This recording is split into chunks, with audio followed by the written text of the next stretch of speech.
Charles Oliveira से खतरनाक और चार्ल्स ओलिवेरा से एंटरटेनिंग फाइटर आज के टाइम पर यूएफसी में बहुत कम है। चार्ल्स ओलिवेरा इतने खतरनाक है, आप इससे अंदाजा लगाओ कि यूएफसी की हिस्ट्री के अंदर सबसे ज्यादा सबमिशन करने वाले वो फाइटर बन गए हैं। 16 बार उन्होंने अपने फाइटर्स को चॉकआउट कर दिया है, सबमिट कर दिया है। उसके साथ साथ अगर यूएफसी की हिस्ट्री में मोस्ट फिनिशेस की बात करो तो 20 फिनिशेस वो कर चुके हैं। 20 बार अपोनेंट को अपने को वो खत्म कर चुके हैं, या फिर उनको नॉकआउट किया है या फिर उनको चॉकआउट कर दिया है। और उसके साथ साथ 19 बार फाइट नाइट बोनस। तो यहाँ पर ये 3 रिकॉर्ड यूएफसी के वेटरन चार्ल्स ओलिवेरा के पास है। लेकिन मुद्दे की बात यह है कि आज ये दिन आ गया है कि उनकी जो फाइट होने वाली है यूएफसी 309 में माइकल चैंडलर के खिलाफ, यहाँ पर उनको क्लियर एडवांटेज नहीं है कई लोगों की नज़र में। ये फाइट इतनी ज़्यादा क्लोज है कि चार्ल्स ओलिवेरा के लिए डू और डाई की सिचुएशन आ गई है। अगर आप 2021 में देखो तो चैंडलर के साथ इनकी पहली फाइट हुई थी और उसके अंदर माइकल चैंडलर को नॉकआउट करके अनडिस्प्यूटेड लाइट वेट चैंपियन बन गए थे चार्ल्स ओलिवेरा। इस वीडियो के अंदर चार्ल्स ओलिवेरा को पूरा डिकोड कर देंगे कि चार्ल्स ओलिवेरा के लिए चीजें कहां से बिगड़ी और ये फाइट उनके लिए कितनी इंपॉर्टेंट है और क्या वो इस फाइट के अंदर जीतेंगे। यानी जो भी क्वेश्चंस आपके माइंड में चार्ल्स ओलिवेरा से रिलेटेड है वो आपके सॉल्व हो जाएंगे इस वीडियो में। तो ये वीडियो क्वालिटेटिव वीडियो होने वाली है। तो मेरे जितने भी भाई यूएफसी को पसंद करते हैं और चार्ल्स ओलिवेरा के फैन हैं तो जल्दी से वीडियो को लाइक करके चैनल को सब्सक्राइब कर दीजिए। जब पिछली बार फाइट हुई थी माइकल चैंडलर की और चार्ल्स ओलिवेरा की, तो उस फाइट के अंदर माइकल चैंडलर को साफ दिखा दिया था चार्ल्स ओलिवेरा ने who is the champion. Belt जीतकर सबको शॉक कर दिया और दिखा दिया कि चार्ल्स ओलिवेरा का टाइम आ गया है। और यहां तक बातें उठने लग गई थी कि लोगों का कहना यह था कि शायद हबीब के साथ इनकी फाइट होनी चाहिए। और कई जो यूएफसी के एनालिस्ट थे उनका मानना यह था कि अगर यहां पर चार्ल्स ओलिवेरा इस्लाम मखाचेव को हरा देते हैं तो उनको कहना चाहिए हमें world's greatest lightweight of all time. तो इतनी हाइप से लेकर अब ये सिचुएशन आना कि माइकल चैंडलर को लेकर भी लोगों के माइंड में 100% श्योरिटी नहीं है कि वो जीत जाएंगे। ये डाउनफॉल कैसे हुआ चार्ल्स ओलिवेरा का? देखिए, चार्ल्स ओलिवेरा के करियर की शुरुआत में अगर आप देखें तो वो पहले फेदरवेट डिवीजन में थे। वहां पर उन्होंने कुछ अच्छा परफॉर्म नहीं किया। हाँ, वहां पर उन्होंने ये तो दिखा दिया था कि वो एक बहुत तगड़े सबमिशन आर्टिस्ट हैं। उन्होंने काफ़ी लॉसेस ली 145 के अंदर, एक तरीके से गेट कीपर थे वो। उन्होंने कुछ टाइम ऑफ लिया, जब उनकी लड़की पैदा हुई उसके बाद से उन्होंने अपने स्टाइल के अंदर चेंज किया, अपने ट्रेनिंग रेज्यूमे को चेंज किया और अपने आप को एक न्यू अवतार में न्यू चार्ल्स ओलिवेरा बनाकर वो आ गए 155 डिवीज़न में। ये उनकी लाइफ का सबसे बेस्ट डिसीजन था।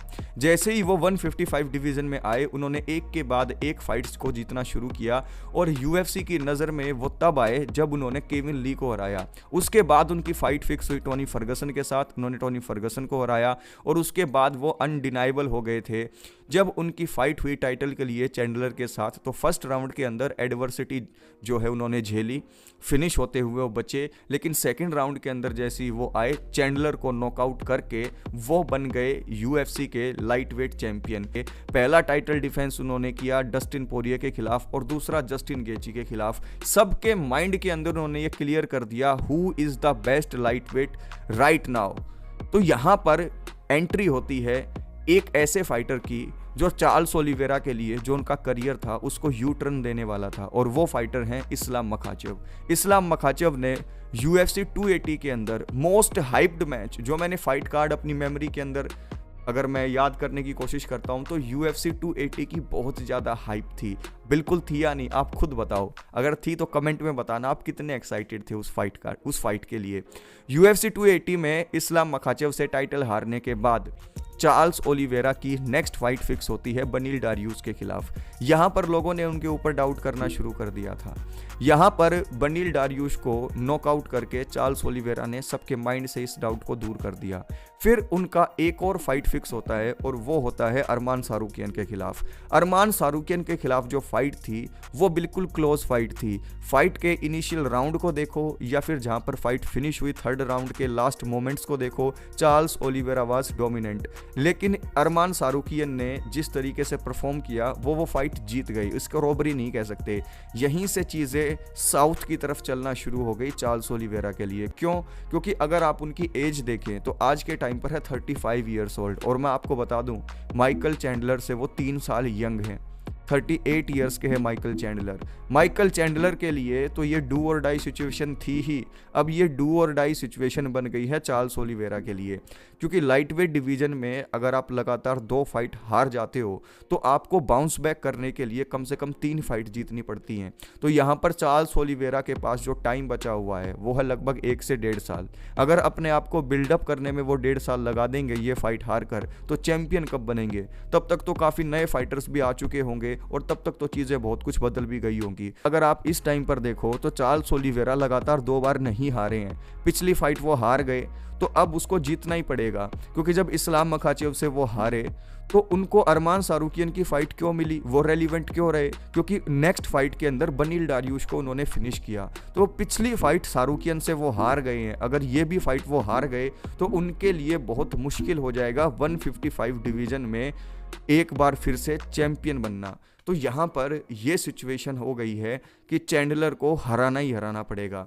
क्या वो माइकल चैंडलर को हरा सकते हैं? बिल्कुल हरा सकते हैं, अगर वो फुली मोटिवेटेड हों और अपने गेम प्लान को इम्प्लीमेंट करें जैसे उन्होंने पहले फाइट के अंदर इम्प्लीमेंट किया था।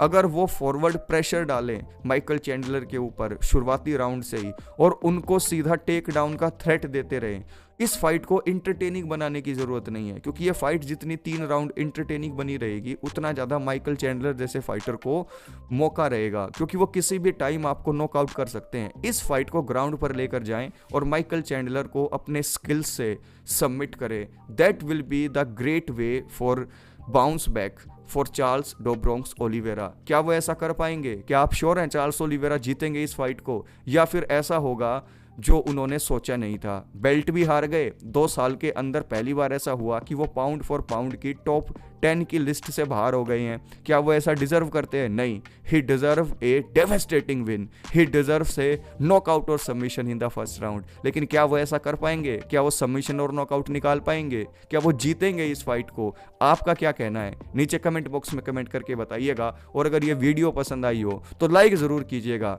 ऐसा ही अमेजिंग कंटेंट आपके लिए मैं डालता रहूँगा। Take care.